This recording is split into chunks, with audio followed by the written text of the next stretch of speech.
and welcome to the second episode of Beyond the Veil, our very own podcast series organized by Bluebird Wellbeing, where we will be discussing various topics under the name of mental health awareness with various guests. So today, our topic of discussion is a mental illness often misinterpreted as madness and stigmatized to the extent that surviving with it takes a toll on the person, schizophrenia.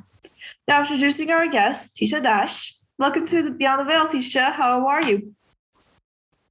Hello, everyone. Glad to make your acquaintance. My name is Tisha Dash. I'm the head of the awareness committee here at Bluebird Wellbeing.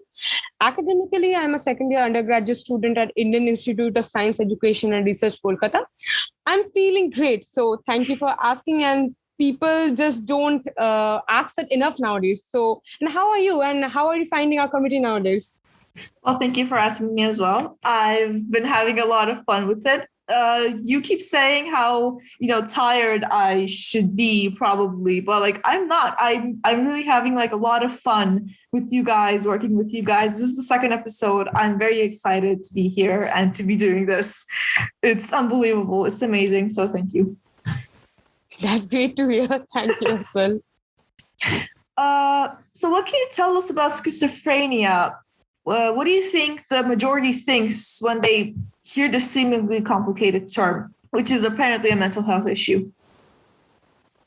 So, as a mental health advocate, educating ourselves on different mental health issues is sort of like a primary importance. So only then can we destigmatize mental health issues. So according to various materials that I read on schizophrenia, it is characterized by distortions in thinking, perceptions, emotions, language, sense of self and behavior.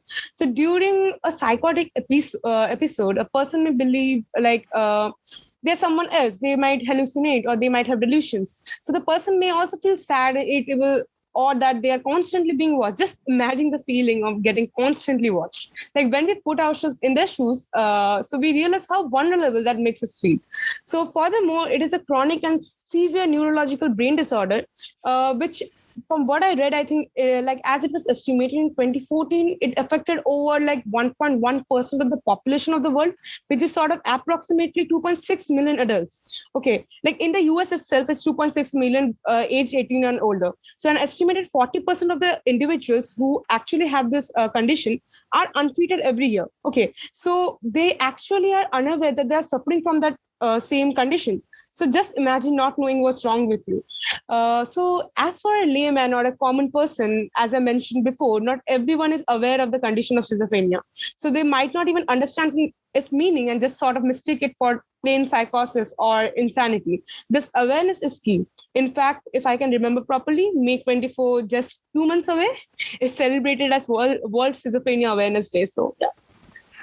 So according to our research, there are many different perceptions to schizophrenia, especially if you look at it from a cultural perspective. So there is an immense difference in people's views between, say, Eastern and Western hemispheres. So in Western societies, people believe schizophrenia is related with medical issues. It's a disease. But in Eastern societies, there are views of people who believe that schizophrenia is a supernatural phenomenon. In South Africa, there's a community in South Africa who believes in this, that they believe schizophrenia has something to do with magical persecution and witchcraft. What are your opinions on this matter, and what do you think about this? So that's a very interesting topic. And a lot of research has been done to study the underlying differences between how Western and Eastern societies exhibit, understand, and treat mental health issues like schizophrenia. And sociocentricity is used to explain many of these differences. So I guess it will be a bit of a long explanation if I try to explain it.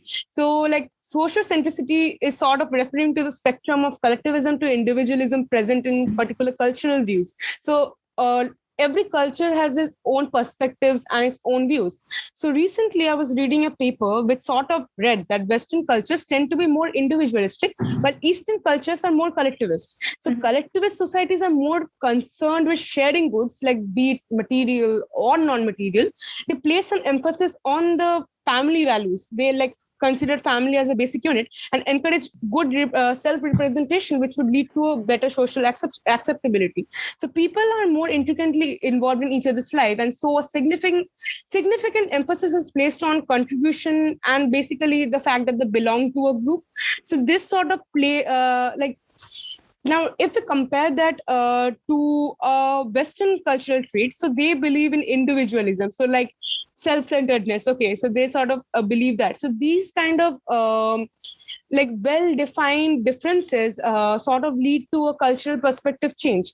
So for example, there are many character traits that are exhibited more commonly among Eastern and Western cultures, trait that often link back to the foundational cultural values. Like, for example, Stoicism is a well-documented characteristic among Asian cultures. They tend to be reluctant to discuss all these emotional feelings with their friends and family members. Like, they're stoic. They won't discuss what's wrong with them if they're feeling like sad or there's some issue with them. So they don't sort of discuss those things. Now, these differences in beliefs leads to change in perceptions of the disease. Now, furthermore, let's consider the case of rural India. If you go and tell an uneducated person about how you are hearing voices in your head, of course, they would reflexively freak out. They will what the hell is this person speaking about? It's not that they sort of want to undermine the other person. They don't know what it is. Okay. So there again, we come back to the lack of knowledge. So re-emphasizing again, awareness is the key. Yeah. Yeah. It's lack of knowledge, different beliefs. It's just the way people were raised completely changes their mindset and forms their mindset on how they look at certain things. Definitely. So I think our understanding of schizophrenia comes from?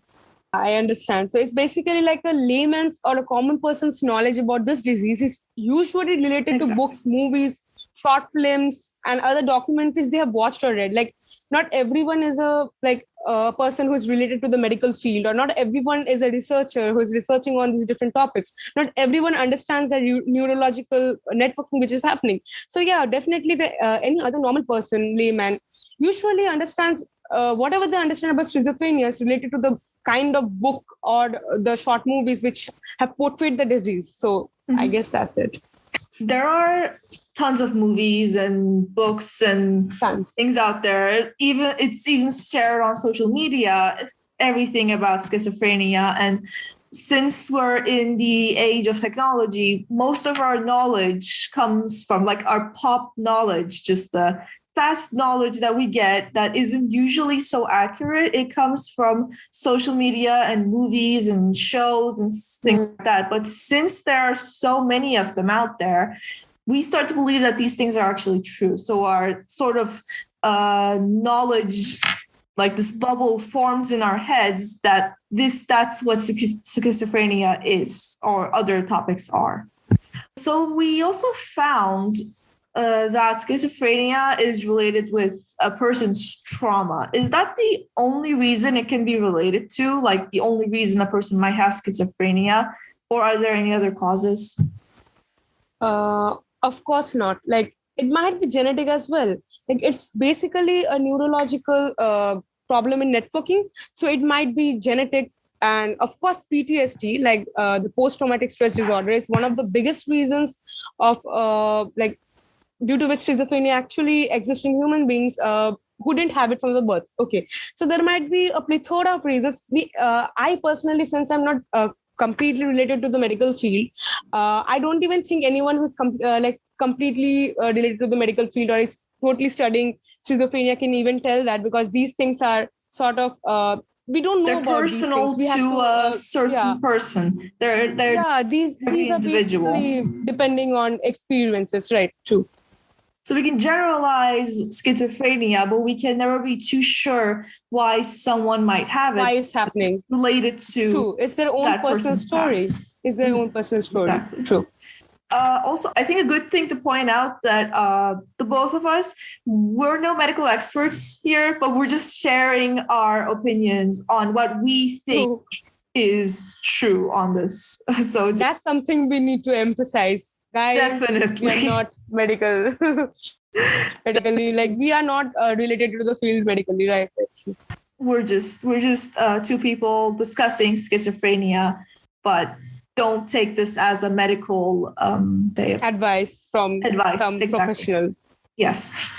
There is a very common issue, again, in this day for using certain words that might be offensive to a couple of people in songs. Like Ava Max has a song, Sweet But Psycho. Like that word psycho there, using strong words such as that. What's the impacts? What are the impacts that these things can have on a person or a certain group? That's a great question. Now, let's consider this case. So you are passionate about a certain topic. So you have this friend who reads something, maybe an article or a book on this topic, and forms an opinion on that. You ask them, like, what's your opinion? What do you think about it? And their opinion is completely opposite to that, the one you have. So this obviously upsets you, it upsets you a bit. So later that evening or at that day, sometime in that day, so as you explain what happened to your friend or your family, like just talking about it, like, okay, this is my friend, she formed an opinion, I don't like it at all. Okay. So when you're describing your friend's point of view, there might be somewhere along the line, you call it something like stupid or insane, it's crazy, it's lame, or it's dumb. Okay. So basically what you have done is you have unknowingly or knowingly participated in spreading the ableist language. Now, ableism is defined as a discrimination or social prejudice against people with disabilities based on a belief that typical abilities are superior than others. Okay, so it can manifest as an attitude, stereotype, or outright offensive comment or behavior. Now, people use such ableist words and phrases every day without realizing the harm they do. So one such example is, which you took, like Sweet by Psycho, but Psycho by Ava Max. So I don't think she sort of wanted to use that, but maybe unknowingly she used this word psycho. Now, this term psycho, what happens, like same happens when we blatantly use the symptomatic terms for adjectives. Now, we are intentionally or unintentionally promoting such ableist behavior. Now, our unconscious biases, those are showing, right? Like we are biased towards that. So those are showing. Not only that, furthermore, we are stigmatizing already marginalized communities. So the fact that we are trying to destigmatize that is again getting null. Yeah.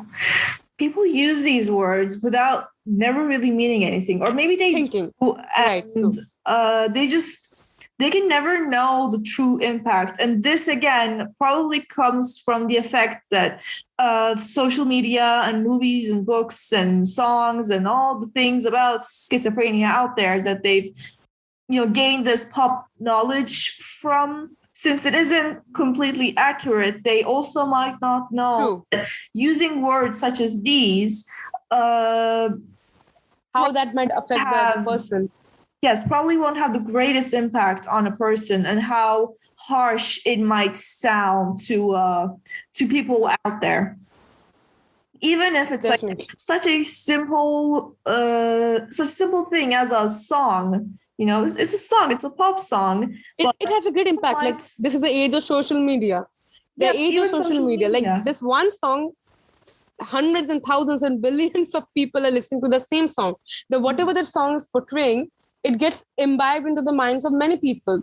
Like might be it's unintentional, but then you get an idea, right? Okay, so psycho, it means insane. It means, so that's there. Yeah, people might not know exactly how much of a impact things like this might have on a person. So we are aware of several famous movies like A Beautiful Mind, Shutter Island, The Professor and the Madman, which in my opinion, all great movies. But do you feel that it's far away from reality, these movies? Like, is the portrayal accurate? The portrayal of schizophrenia in these movies, is it accurate? Honestly, it depends. Like, I think it's a mixture of both. Like, it's neither the whole truth nor the blatant lie. Like, I can't say it's completely accurate. Of course, it's not. Like, there are a lot of bluffs given in there to make the plot very interesting, which sort of is medically incorrect, which is spreading misinformation regarding the disease. But I can't say it's completely wrong, because of course they are portraying some of those aspects really well. So for example, if you consider the movie A Beautiful Mind, like I guess is one of the best portrayals out there, no questions asked. Like an example of this, I guess when I watch A Beautiful Mind, like when the character John offends his classmates by calling their work unoriginal and claiming that he'll make something original. Although John didn't begin to show signs of schizophrenia until he was in his 30s, the movie like sort of portrayed that his systems, like all the symptoms are manifesting in his 20s. So that is, of course, a medically correct portrayal. So there are things like that, I guess. Yeah. Yeah. You're right. People tend to kind of exaggerate certain things in movies to, make it sell more or make people like it more. So it can drift a bit away from reality. And there is another thing. They might be accurate, but the accuracy can change. So like we believe that That's questionable there that we gain from, again, pop culture is accurate, but maybe they aren't as well. So with movies such as these, there should be a medical professional actually giving their opinion on it. So like we know if it is accurate or not, because it can change depending. Yeah, definitely. Like, honestly, spreading of misinformation is so blatant nowadays. Like, I guess in the board of advices, when the movies are certified, right, before actually they are sort of put into screenplay, I think they go through a number of rounds of I think checking and stuff like that. So maybe they should have individuals and professionals like this so that they can see the accuracy which is getting depicted in the movies. I'm not saying that the movies have to be like 100% accurate. Like even 80% accuracy is better than being 30% accurate. So yeah. Of course. There are a couple of movies out there. This is away from schizophrenia. Like one movie that came out that was really popular. Forget the name. I've forgotten the name right now. I know that like that movie, in the making of it, some people take it really seriously. They they take the advices of professionals, and like in this movie, they took the advice of like an actual physicist, studies. Some movies actually consult doctors before. Some movie directors actually consult doctors before they make their movies. So some people take it like incredibly seriously, and some people just don't. They mostly rely on the pop knowledge, and then the rest they sometimes exaggerate it. Yeah. So again, you're right. So talking about popular narratives, it is important to highlight that most often schizophrenic patients are shown as homicidal maniacs. What are your views about this? True. But like, homicidal maniacs, most movies, yeah. Taking that into quotes, we just discussed the effects of words like quote unquote homicidal maniacs. Continue. Right, true. Like just now, we again use that ableist language. Mm-hmm. We just termed them as homicidal maniacs. So definitely most movies we just did. Yeah, like what a hypocrite. Like, yeah. So true. Definitely most movies and short films I have watched have like sort of done that. And it's definitely very unhealthy. Like you said, the portrayal of such individuals, schizophrenic individuals have been like okay, they're just now we termed as a homicidal maniacs, right? So what people sort of know about schizophrenic individuals are like, okay, firstly, they're insane. Secondly, they're homicidal. Okay. Thirdly, we need to stay away from them. They are dangerous folks. Okay. So how should I put it? The opinion regarding schizophrenic people in this world is not that great. Why? Because the movies which are made for the common masses are portraying them like that. So how do we safeguard those individuals from such opinionistic world? Like they sort of already have an opinion, preconceived notion on their own, right? Like now imagine a person like a schizophrenic person who's trying to seek help.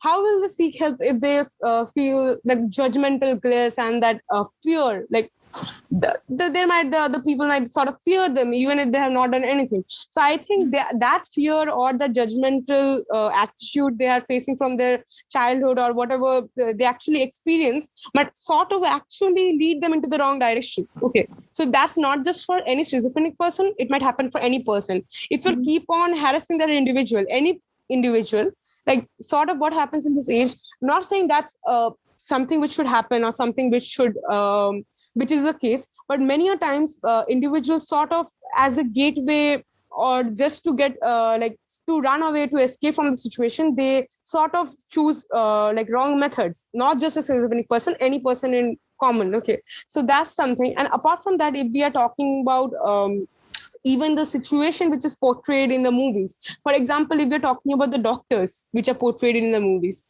if you have watched those, you will see that the doctors are sort of portrayed as villains. Not only that, their method of treatment is sort of, how should I put it? Like it is sort of portrayed in such a way as if it's torture. Mm-hmm. Who in the right mind, after getting seen a treatment which is sort of similar to torture, will go for the same treatment? They won't, right? So I think our way of portraying things and our cinematography and our scripts should definitely change. Like, it's not that great right now, unfortunately. I've told something very controversial. No, like the scripts are awesome, but sometimes some things must change. Okay, just edit it out. It shouldn't be there. Yeah. Okay.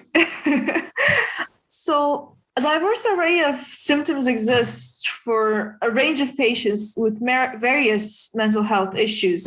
However, schizophrenia is only shown as delusions and hallucinations. What more needs to be portrayed, and how does it differ across different age groups?